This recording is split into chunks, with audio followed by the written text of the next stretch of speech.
What a roller coaster season it's been for the Pacers early on. This time they beat the New York Knicks by a final score of 132-121.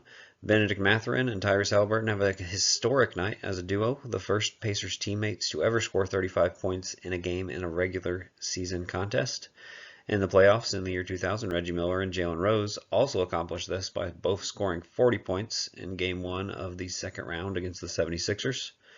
The Pacers made 21 three-pointers in this game, after only making 3 in their first matchup against the Knicks. That was the difference in this one. It's the first time all year the Pacers have won a game without winning on the glass. They've got a lot of injury updates in this game. Aaron Nesmith is out until December. Andrew Nembhard is out for at least 2 weeks. Obi Toppin missed his first game ever since he's become a Pacer. Already down 2 backup centers. Something wonderfully poetic about the Pacers beating the Knicks even while down so many rotation players after all the chatter about the Knicks not being healthy in the playoffs last season. Let's dive right into the grades.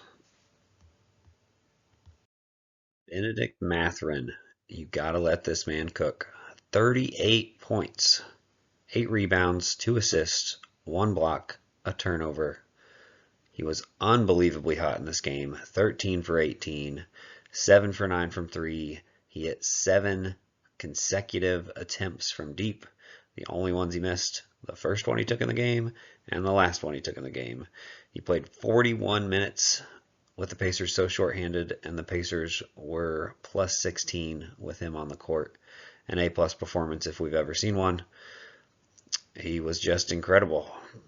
Rick Carlisle called his shot making breathtaking, said he's a bucket. So funny to hear Rick Carlisle say those words out loud.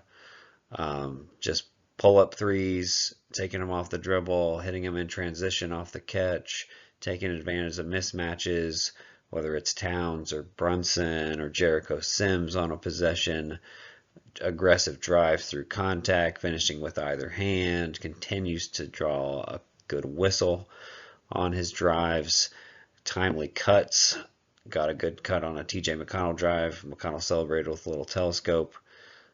Just awesome stuff. Carlisle highlighted his huge putback in the fourth quarter as a big momentum shifting play. Just awesome performance by Bennedict Mathurin. He's going to make it harder and harder for Aaron Nesmith to get back in the starting lineup once he is healthy again, because he has continued to perform offensively. Awesome stuff. The rebounding continues to be a strength that Mathurin is adding to this team. Just that putback, like Josh Hart was right there behind him, but Mathurin just gets up higher than everybody else on the floor, and that's where we've kind of seen his athleticism pop, is on the glass. We're not seeing like the highlight dunks where he gets super high, but he gets so high on these rebounds. Pacers' other A-plus performer in this game is none other than Tyrese Haliburton, with a huge bounce-back performance in multiple ways. 0 points in his last game against the Knicks, 35 points, 14 assists, 2 rebounds, 2 steals, 11 for 18 from the field, plus 12 in his 35 minutes in this game. Huge bounce-back from the Hornets game in the last one as well.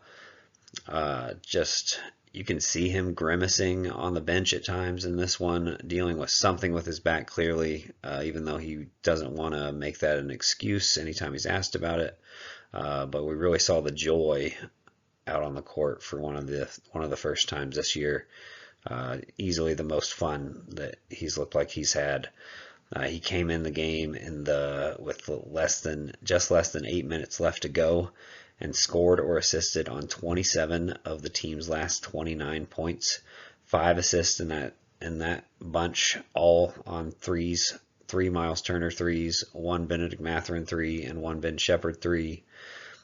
Just unbelievable performance. As soon as he came in that fourth, like he was attacking the basket over and over again, hitting floaters, hitting contested layups, scoring, getting fouled, and finding those 3-point shooters.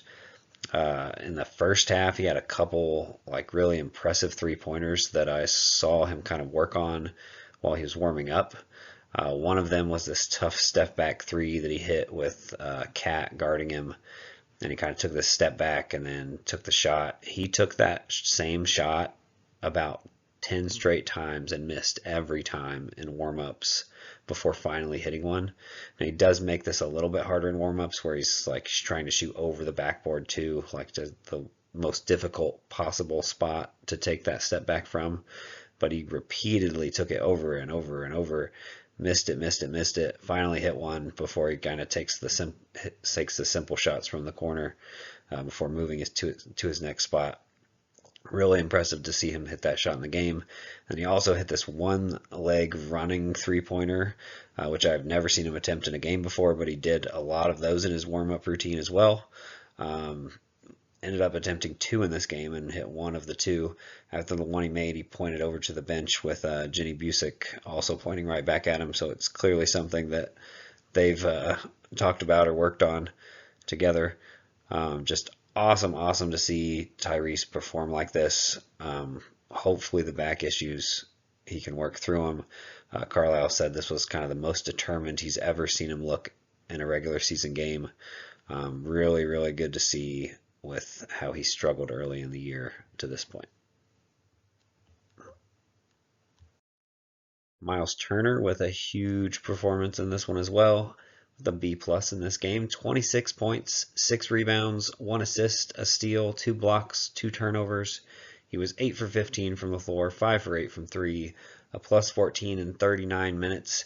He looked gassed at times in this game, not typically playing nearly that large amount of minutes, but with the Pacers without any backup centers and Obi Toppin, typically one of their small ball 5 options, out in this game, it was him or it was Enrique Freeman, and they only put Enrique Freeman out there whenever Jericho Sims was out there.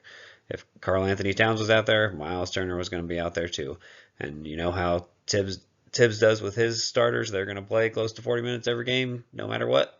So a lot of the Pacers starters had to do the same in this one with how shorthanded they were.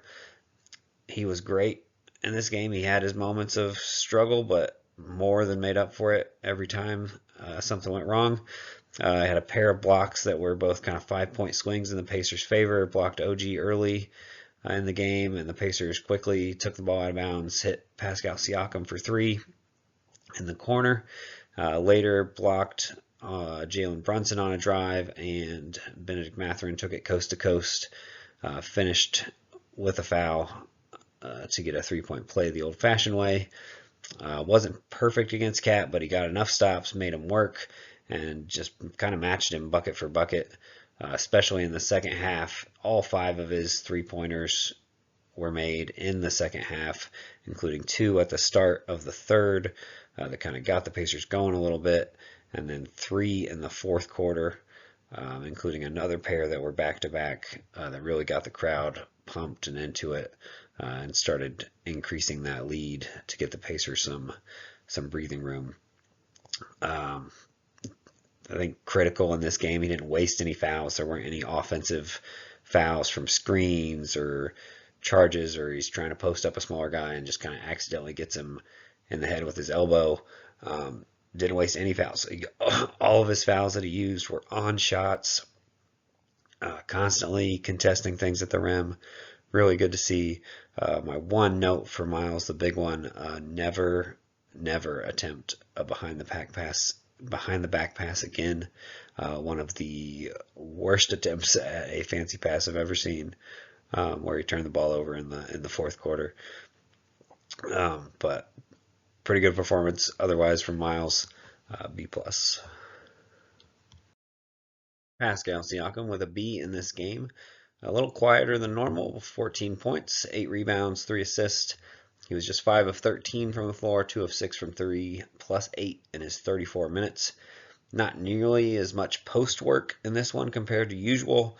Might just be a matchup thing, a little harder to post up OG Anunoby than many other opponents that Pascal faces. He kind of did a lot of little things in this game, a lot of subtle stuff that helped the Pacers win. Big hustle sequence in the second half. He fought for this rebound on a Mathurin missed layup, a rare miss for him in this game. Kind of tipped it one way, was falling over and kind of tips it towards OG, and it just hits OG and rolls out of bounds. OG wasn't even close to out of bounds. It was just a really smart play for him to kind of play dodgeball real quick and tap it right at him, even though he's not going to be able to grab the ball and gain possession at the time. Forced a turnover right after that, also against OG, kind of had the ball guarding him real hard, forced OG to kind of lose his dribble. Went out of bounds, might have went off Pascal's foot, but they didn't review it, so forced that turnover there. Had a couple plays where he kind of had great verticality, weak side rim protection that got the Pacers a transition opportunity. A real big tip in offensive rebound off a Tymus 3 in the first half. Just kind of did a lot of little things, a lot of energy plays.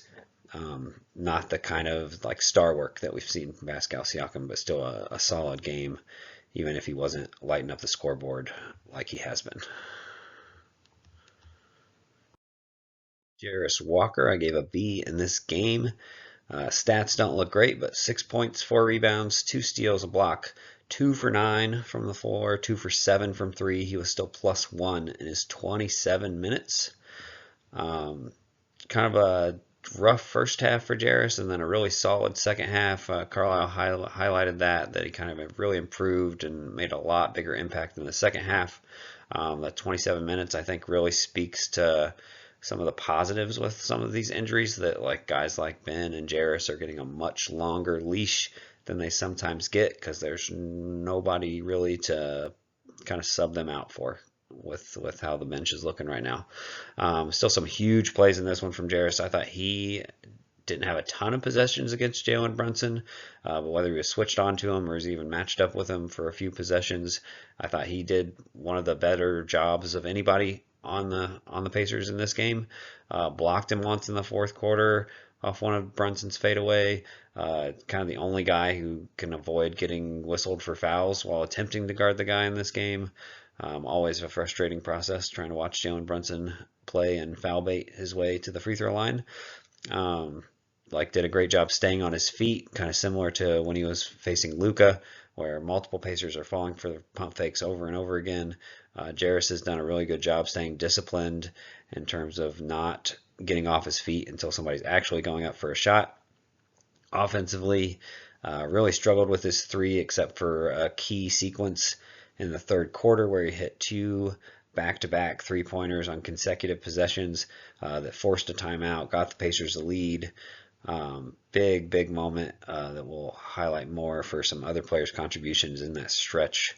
But really crucial moment. We got to see Jarace, Ben, and kind of the Pacers' best 3 players with Tyrese, Myles, and Pascal all on the floor at the same time. Cool to see that. And that was one of the moments where Jarace is guarding Jalen Brunson. So just a really cool development. Really good to see Jarace continue to get all of this experience and really show a lot of defensive potential. Like, who else on the Pacers is going to be guarding guys that are point guards like Jalen Brunson and forwards like Jason Tatum or Brandon Ingram? Like, he's got a lot of experience in these last few games and like has shown a lot of things. The strip on Brunson in transition was just awesome. Like, Brunson did not see that kind of handwork coming from Jarace. Just straight ripped him and got an easy dunk for Pascal on the play. Just good stuff that we're continuing to see, even if the shot making wasn't there in this one. All right, combining TJ McConnell with a B- and Ben Sheppard with a C in this game. Fairly quiet for both of these guys. We'll start with TJ here. 6 points, 3 assists, and a steal. He was +3 in his 16 minutes. Hit half of his 6 attempts from the floor. Hit a couple of his usual mid-range pull-ups. Did his best to kind of be a pest on Brunson and his possessions where it was his duty to try to tackle that assignment. Got a rare technical foul when he was mad that he did not get a foul call when he was attempting a layup in transition. Importantly, like, he's over his illness enough where he was able to play and give the Pacers another legitimate option at point guard in this game to back up Tyrese Haliburton. Only played 16 minutes, but still much needed. Great to have him back on the floor. Contributed as always. Ben Sheppard started in this game, but only played 23 minutes. 3 points, 1 rebound, 1 assist, 1 turnover. All 4 of his shots from the floor were from 3. He made just 1. He was still +5 in his minutes. He was struggling to deal with Jalen Brunson. Not a task that he has done well with. Didn't do well in the playoffs in limited chances either. But he doesn't get any favors from the officials. Like some of these fouls that he's getting are just completely just rough. Like I don't know what else he can do on some of the plays. Just not a great matchup for Shep. Did force a Knicks offensive foul trying to get a McConnell steal in the backcourt. Got the Pacers another possession. And his only shot make of the game was a big moment in the fourth quarter. The coaching staff said that they saw something with his shot that they noticed from the first half, and then got him to correct it for that last one. Not sure what that might have been, but good to see him hit that shot in a big moment nonetheless, and not shy away from a good look. We'll call this the Embarrassment of Riches section of the grades. Monica McNutt on the Knicks local broadcast said the Pacers going 10 deep called it an embarrassment of riches in this game, while the Knicks only went with 8. That they need to really get healthy. Okay, well, all right, well, sure, yeah, that's the team that really needs to get healthy in this scenario. Anyway, all 3 of these guys, not guys that are expected to play every night, but all 3 contributed, even though their box scores are very modest. I think the key here is when you look at that plus-minus for all 3 of these guys, Enrique Freeman only -3 in 9 minutes, Johnny Furphy just -1 in 4 minutes, and Quentin Jackson +0, so they played the Knicks even in 11 minutes. Just huge that like they're playing these guys that are two ways. Guys are going to spend a lot of time with the Mad Ants ideally, and they're not hemorrhaging points like that. That alone is huge, but they also, all 3 of them, I thought, made big plays at different points in this game. Enrique Freeman, 2 assists and a rebound. He's had a huge sequence on both of Jarace Walker's threes that were crucial, but didn't show up on the box score. Like his 1 rebound was in the sequence, but that's it. But he made like 4 plays that were huge. Started with a great screen that he set that kind of got the Knicks, forced them to rotate enough. Opened up a wide open 3 in the corner for Jarace. He hit it. Then he goes down on the other end of the floor, contests a Jalen Brunson shot. He misses, gets back in bounds after being out of bounds just in time to grab the rebound. On the next following possession, Tyrese drives, hits him in the corner, swing pass, gets a hockey assist on the second Jarace 3. Just really great performance. Small things, but things that the Pacers needed to happen in order to win this game. That got them the lead in the third quarter when they had been struggling and kind of going back and forth with the Knicks for a while. Johnny Furphy, poor rookie, scored his 2nd basket in the NBA that didn't actually count. He had one in his first game that got called back because of a foul right before. In this one, he caught a rebound, and the buzzer went off right as he caught the rebound. Would have scored easily if it was like a half a second still left on the clock. Still looking for his first NBA points, but he did have some like solid defensive moments. Didn't look lost out there. Had a good challenged rebound on one play. Quentin Jackson, I thought, was the best of these 3.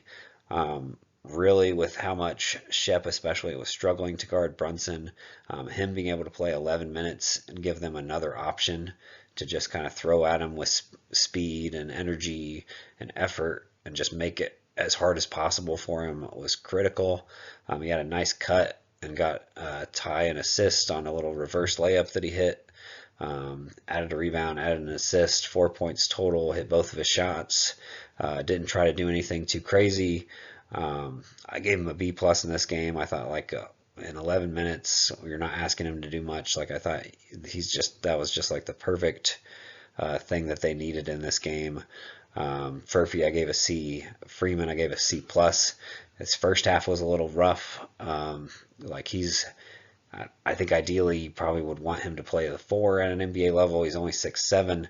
He tries his hardest, but he's just a little too short. And he still kind of needs to add some more strength to deal with these centers that are just larger than him at the NBA level. But he's doing the best he can. Great effort and had some really critical moments in the third quarter.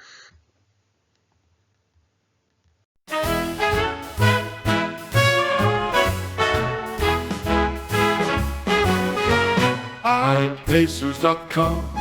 This is the theme song for iPacers.com. iPacers.com. This is the theme song for iPacers.com.